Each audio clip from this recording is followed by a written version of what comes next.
Ladies and gentlemen, welcome back to another episode of Don't Sleep on the Couch podcast. I am Cash, aka Exec P, one half of the Don't Sleep on the Couch podcast team. We are back with another artist spotlight. This is no stranger to the couch, man. He's been here before, so I will spare you the long-winded intro. We got our man Takeez, friend of the show. He is back to promote his EP, Ugly. So without further ado, welcome back to the couch, Takeez. Yeah. What up? Chilling, man. How you doing, man? I'm doing good, man. Like the EP say, I'm ugly. How the family? Man, beautiful. That's awesome, man. That's awesome. Well, how's this? How people receiving the EP so far, man? Like out the gate, what are some good feedback you're getting? So much love, man. So much love.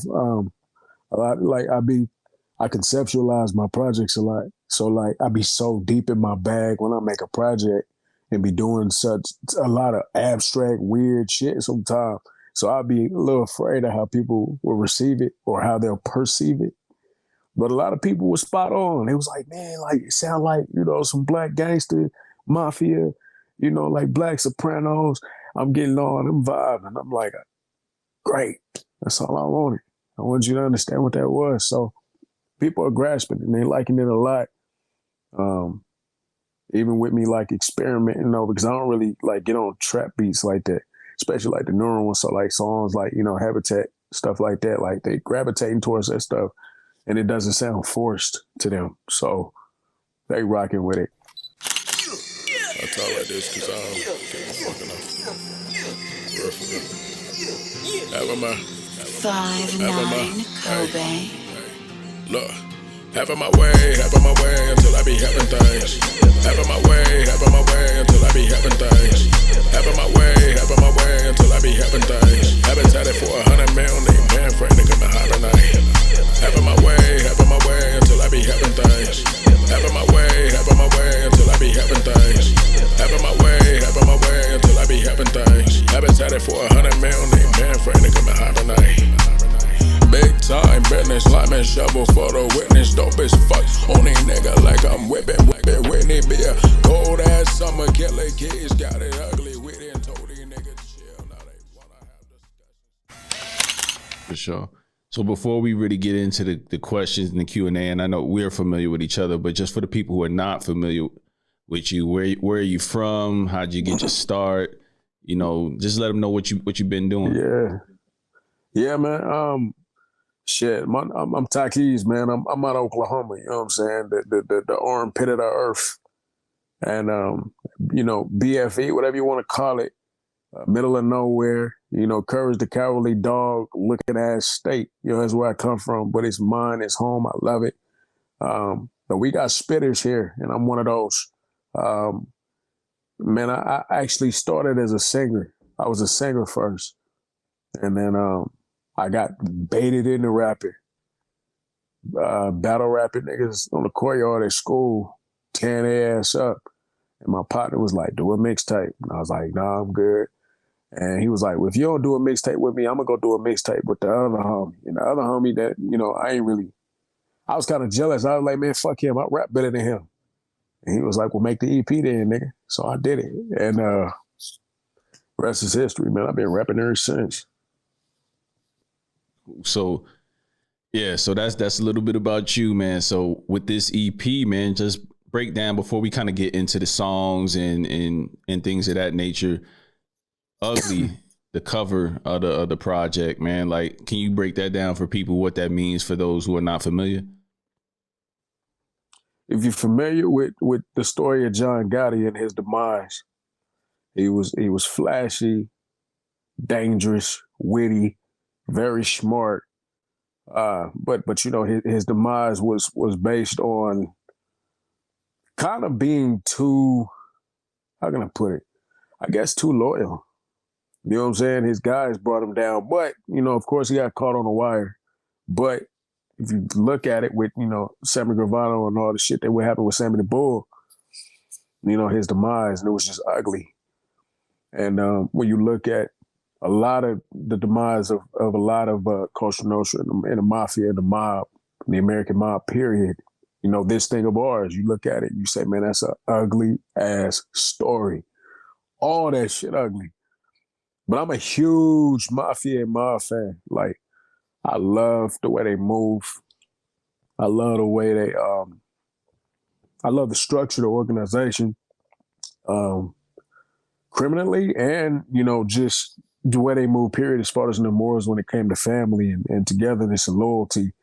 And just how they, the whole aura about them was everything that I'd want to personify. So it's like, when I get on, you know what I'm saying, when I get on some rah-rah shit or some G shit, I'm very methodical at chess, you know, chess move like, you know, like I move like chess, and like that, I feel like they move like that. So with this EP, I was seeing a lot of fraudulent shit going on. A lot of people was running their mouth. You know, it was a lot of things that I didn't really care for going on in my state and in my city.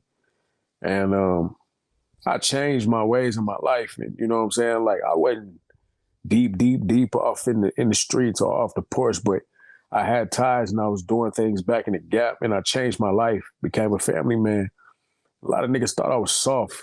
You know what I'm saying? So like, they, you know, now that I've changed, they be trying me. You know, they try to talk to me crazy. You know, you know how it go. Yeah. So this project was, don't forget. You know, don't forget, I can still be the boogeyman. So, you know, that was the whole premise, really. And, you know, stick my chest out, bravado, this what it is. And I don't give a fuck how you feel, do something. That's what Ugly was. You definitely could feel that type of energy throughout the whole project, with a lot of slick lines. And you don't do it with the bravado of a loudness. It's just a quiet confidence in the songs, and what you decide to say. And it's a lot of little slick, witty one-liners in the songs that convey that. But I wanted to go back to the mafia ties and things that you like of that nature. Have you checked out the BMF special that 50's running the show? Yes. Yeah. Yeah. So you know, that's why I love Meech. But that's why I love Meech, because Meech is trying to do the same shit that I was trying to do, that I always was trying to do. Y'all moving too loud. You doing too much. Let's be smart about this. If we can pull our resources and come together, we can be bigger than life. We can do it for real. But you know how it go. Yeah, and the thing about the Meeches of the world and anybody else that was a successful hustler or whatever, like the things you value about them is that these guys, given the right circumstances or the right opportunities, could definitely run a Facebook or any of these other Fortune 500 companies. You know what I mean? But they come from the slums with a business mind out of desperation. You know what I mean? And, you know, say what you will about cats like that and doing harm to the community, because ultimately that's what's happening.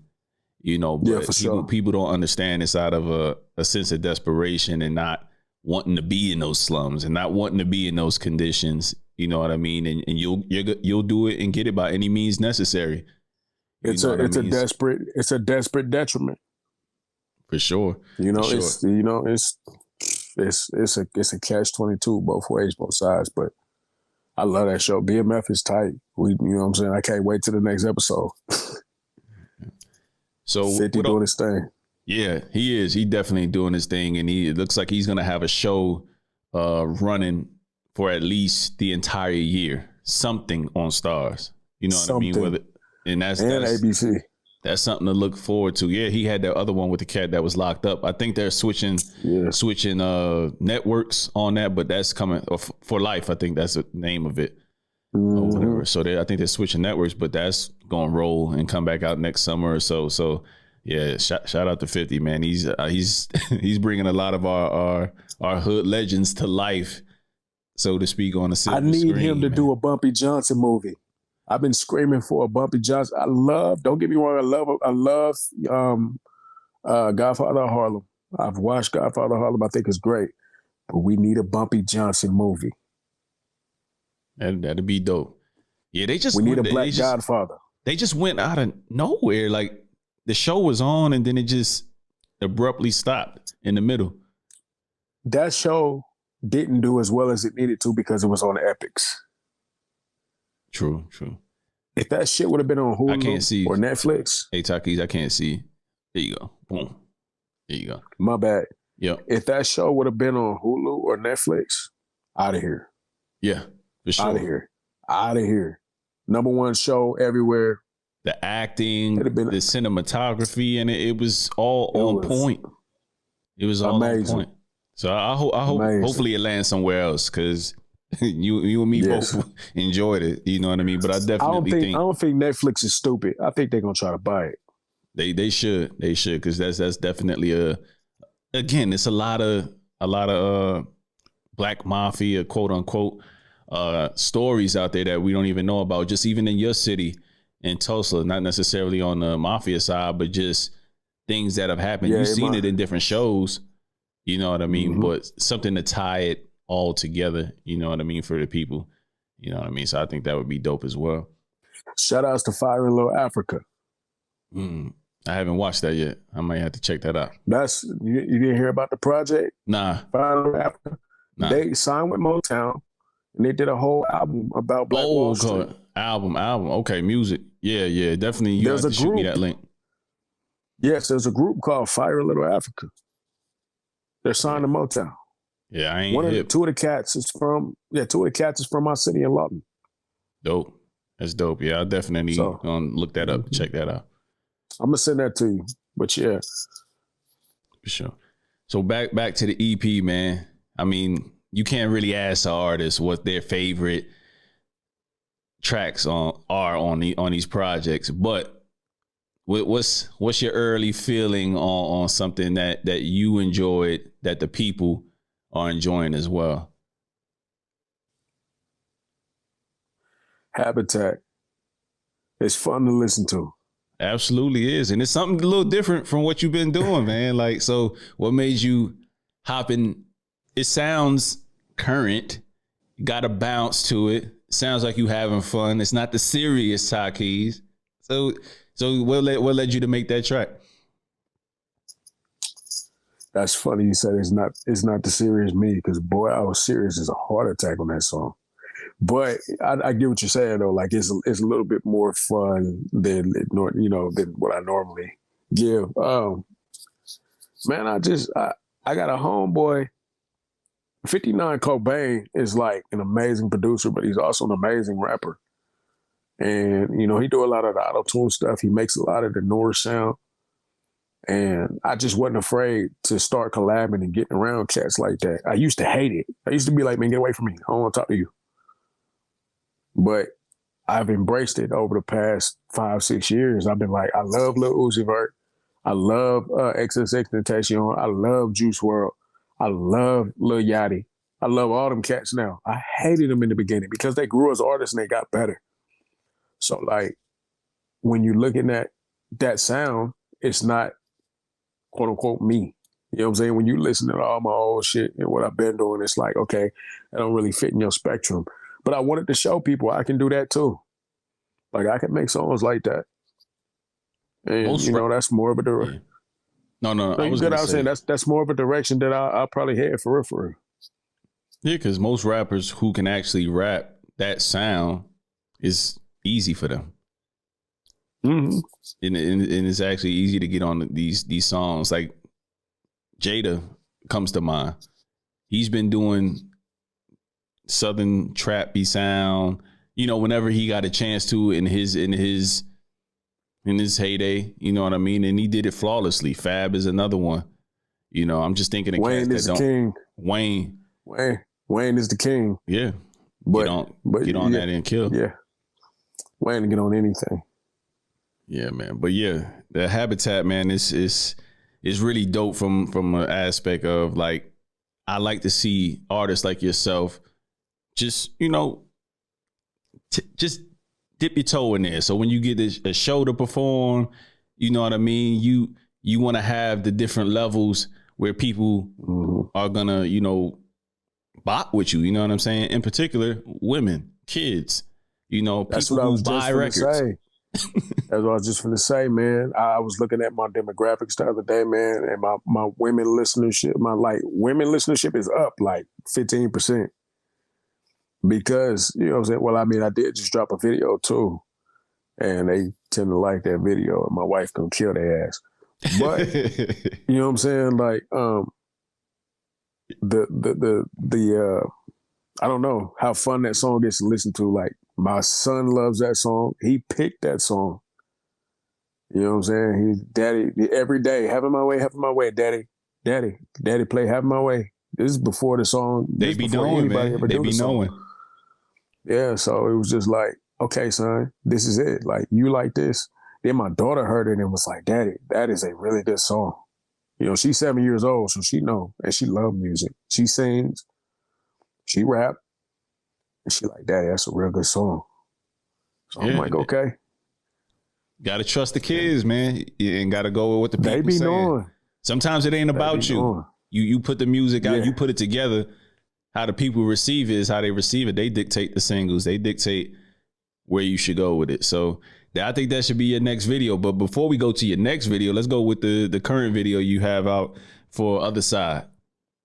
You know, what was the thought process behind that? The treatment for Other Side, man, because that's that's you in your pocket as far as bag, what you typically do. So, you know, but you know, just break down the other side. You know what I mean? I know you alluded to it earlier in regards to shit going down in your city and people not kind of, you know, talking to you a little funny. But you know, just give us a little bit about the other side and the video treatment for it.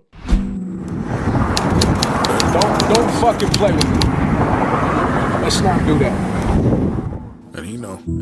That's it. That's all I say. Trying to hustle and something. Fill up daisies on the winter. I got beef with a dream of a torn sprinter. Need protects with a tech, with a checks though. Hey, fuck them shoes, move around, my nigga, look, hit a set, go. Promising my niggas finna pop up shit. Yeah, get around for a second, I ain't knock up shit. You ain't finna shoot nothing, put that Glock up, bitch. It's killer season, ho, and I gotta scratch my itch. It's money to be made, and I'ma make my pitch. We need K's in a bag and a bat for the swisher. Goddamn, I don't even smoke though. But my niggas do, so look here, bitch, I need a whole damn truckload. Love, Flintstone and Bonnie rob with the fiends. Bullets left or right, gotta watch on the screen. Snakes in the grass, gotta watch my team. Snakes in the grass, gotta watch my team. Flow, Flintstone and Bonnie rob with the fiends. Just other side was like, you know, I wanted to give the visual to the black gangster, to the black mobster, the black mafioso, black soprano type thing. And I told my homeboy, I was like, we ain't got to do it like go extravagant and be crazy with it. I said, we can just give undertones. And the undertones of it is the button ups, the flashy glasses, you know, me standing next to the Stinger, the poker table, everybody dressed to the nines. My homie next to me got the blazer with the jacket and the medallion on. My other homie, my big homie got the, you know, the shirt on with the gold, with the taco meat out. You know how it go.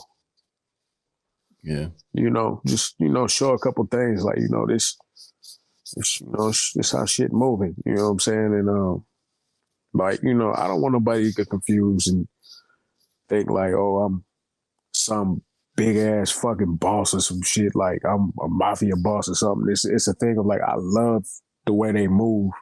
And I like to move like that. So I wanted to do something like that. You know what I'm saying? And that's what it was getting from. You know, don't get it twisted. The pool is there in my city. I do that for real. But it's like, that's what we wanted to give the undertones of. Black boss. Right. You know what I'm saying? We here, we doing this. You know, other side, like you said about the funny shit or whatever, like just showing the undertones of my homie Menace in the video, him mugging me and always on the phone, acting funny, moving weird. You know what I'm saying? Yeah. Yeah. So, you know, that's... I like the video from the standpoint, it was just like, you know, a lot different from your last video as far as the socio-political aspect that you had on Wide Spoken 3. This one was more laid back, simple, to the point, but effective. You know what I mean? Because instead of focusing a lot on the visual aspect of it all, which is clean, you just focused on what you were saying. You know what I mean? So your point came across same way, but in different ways, you know, in different ways. So I think that was a good visual, you know what I mean? But this whole project could be a visual, you know what I mean? It could be a visual EP because, you know, what you're saying in it, just from the Nobody portion of it. Like I said, it's four songs, just shy 15 minutes. You know what I mean? But, you know, your intro, the Nobody joint, you got like that Brucey B, that Paid in Full vibe, how you come in. Was that you on the hook, or was that the producer kind of doing that? That was me. Okay, that's dope, me. man. This is the stage. Yeah, all that. That was me. That's fine. That's fine. I used to work for the radio station, bro. Shit, now that's painfully clear. Now that's painfully clear. That's painfully clear. Now that's dope, man. I used to be a DJ too, so yeah, I DJ 2 nightclubs. Oh shit. Okay. So like like I'm then did a little bit of everything. Bro, that's why people be like, why'd you get married at 23? Because I did everything before the age of goddamn 20. Bro, my 21st birthday, I went and bought a 6-pack of beer out the store just because I wanted to. Drank 3 beers out of it and went to sleep. Wasn't that serious? Because I had been drinking before that. Been doing your thing before that. I had been tearing the club up before that. I didn't care. So, you know, it was fun, man. It was fun. So in previous interviews, you mentioned, you know, your family a lot, and we could tell that you're a family man. So how important are they, and how supportive is your family, and what do they mean to you as far as making music? Everything. You know, like a lot of times I have to slow myself down because I'd be frustrated, because I'd be like, man, you know, I want my wife to have this. I want my son to have this. You know, the music got to hurry up. The music got to hurry up. The music got to hurry up. You know, they sacrifice a lot for me. You know what I'm saying? My wife deal with my funky ass attitudes when it's time for me to put my projects together. When I'm in project mode, she don't even like talking to me.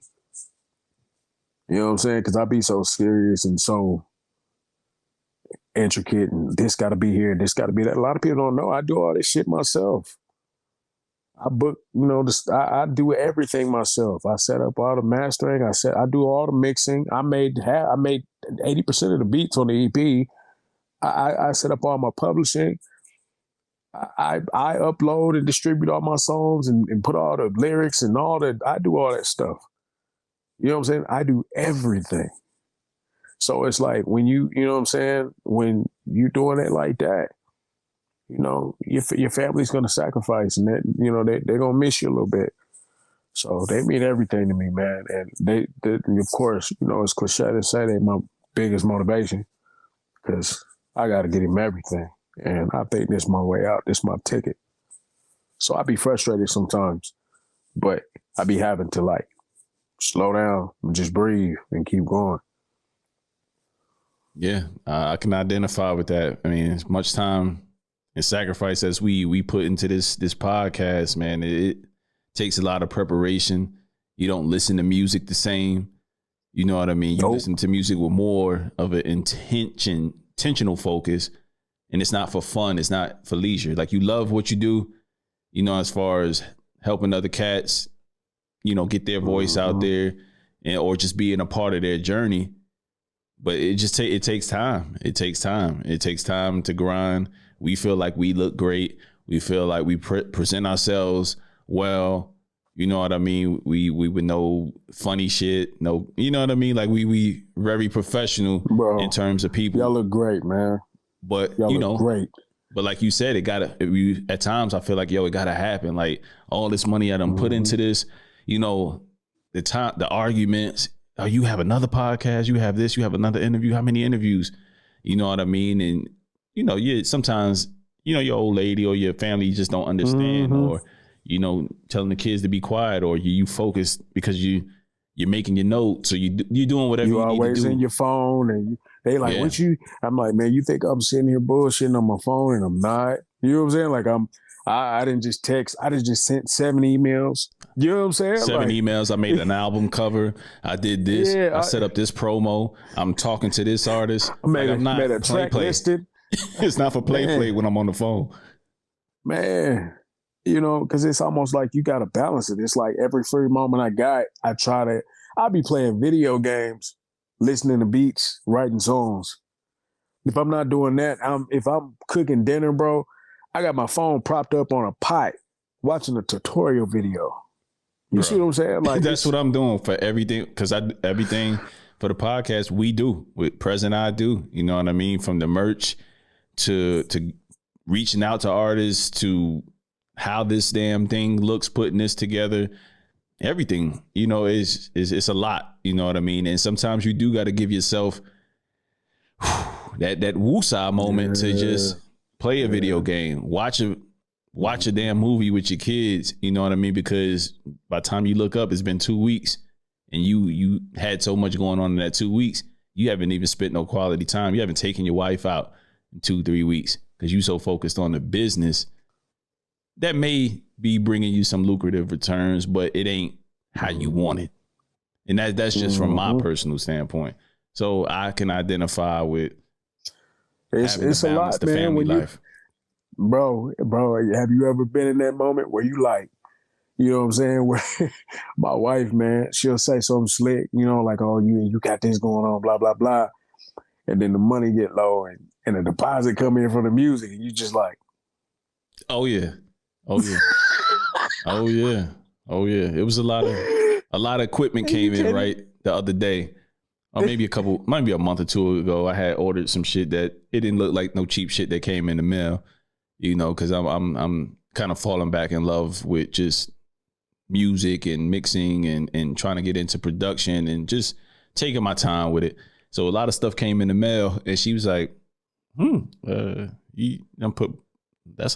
looked like that cost a little bit. And I'm like, yeah, but it didn't cost us nothing. All off the podcasting. You know what I'm saying? Mm-hmm. Yeah. A lot of it. Yeah. A large portion of it. So, you know what I mean? When you say I'm up here and I'm doing all this, it's bringing in some cash. It ain't the cash I want yet. You know what I mean? But it's bringing in something. Man. You know what I mean? No, man, I every single time when I lost a job or I did anything, man, music fed me. Every time. It's funny. It may not have fed me like I wanted it to feed me, but it fed me. I can remember just being damn near homeless and sleeping in my car, and boom, I'd sell 5 CDs, and now it came up. Now I got gas and food for the next 2, 3, 4 days. You see what I'm saying? Like, yeah, it'd be like that sometimes. I remember being pretty young in my career. I'm in the military, if people don't know that. I remember those times. It wasn't always, you know, savings in a really good place financially. It wasn't always like that. There was a lot of my first 6, 7, 8 years of the military was figuring shit out, relearning how to budget or learning how to budget. You know what I mean? Because when you come from where I come from, you know, that's not what we're privy to on a real high level. So I can identify with just check to check and just trying to make ends meet. And then all of a sudden a bag come through, you know, and I can't imagine, because at the time I wasn't rapping or doing anything like that or had anything going on, but I couldn't imagine having something that I love to do bring me money. And then that feels like the justification, feels like, all right, this is why I'm grinding so hard. You know what I mean? And, you know, so I can definitely identify with that portion of I fought with reality. my wife all 3 of them years. All 3 of them years I made sure to do is my wife was just, when is it going to be done? When is it going to be done? Everything good, everything good. And then when I dropped Shorty Deuce, within 2-3 days, I had made like $500-$600. Yeah. She was just like, oh. And I was like, yeah. Yeah, they don't recognize it, bro. They don't recognize it until you put it in their face. Yeah, man. And it hurts at times. You know what I mean? Because that's the one you vent to all the time. That's the one, like you said, goes through all your moods with you. But at the same time, man, it's, you know, it's vindication for everything. You know what I'm saying? For all the sacrifices. Yeah. So I feel that. I feel that, man. But yo, man, Takeez, man, I know I'm taking up a little bit of your time, man. I know you're trying to get some rest and chill with the family, man. But so take us out before we get too long with it, because I can go on and on for days, man. Take us out with where they could find you, what you got coming out next, and we'll sign off. Man, hopefully we can get you guys a full album, between March and May of next year. Then not only that, we're gonna do some more videos for Ugly. That's definitely coming. And then right now, just like he said, man, y'all need to go listen to this EP. It's everywhere. It's out on all platforms. Oh, streaming. It's 15 minutes of your time. It's 4 songs. Stop playing with a nigga. Hey, you heard it here first. Go check him out. Don't wait till he blows up. Don't wait till your friend is telling you to go listen to it. You watch the interview. Listen to the music. We don't promote anybody. Tell 3 friends apiece. Exactly. Tell 3 friends apiece. Exactly. Yeah. Word of mouth. Best mouth. For sure. Hey, like I said, man, we stand on anybody we bring up here. It's purely out of the people we actually listen to and enjoy. You know what I mean? And Takeez is one of those individuals. Go listen to Wide Spoken 3. Go listen to Shorty Deuce. Then get up to speed with Ugly. Go listen to it in succession. I'm honored. There you go, man. Hey, the honor is all ours, man. We love doing this. We love putting our little piece, being our little part of your story, man. So keep doing what you're doing, man. Stay encouraged, stay positive, take care of that family. And with that said, I'm Cash, one half of the Don't Sleep on the Couch podcast team. This is episode 128. Guest is Takeez. Artist is Takeez. Independent artist is Takeez out of Oklahoma. Go check out his project, Ugly. You won't be sorry. You won't be sorry. We out. Lawton, Oklahoma, Shetty City.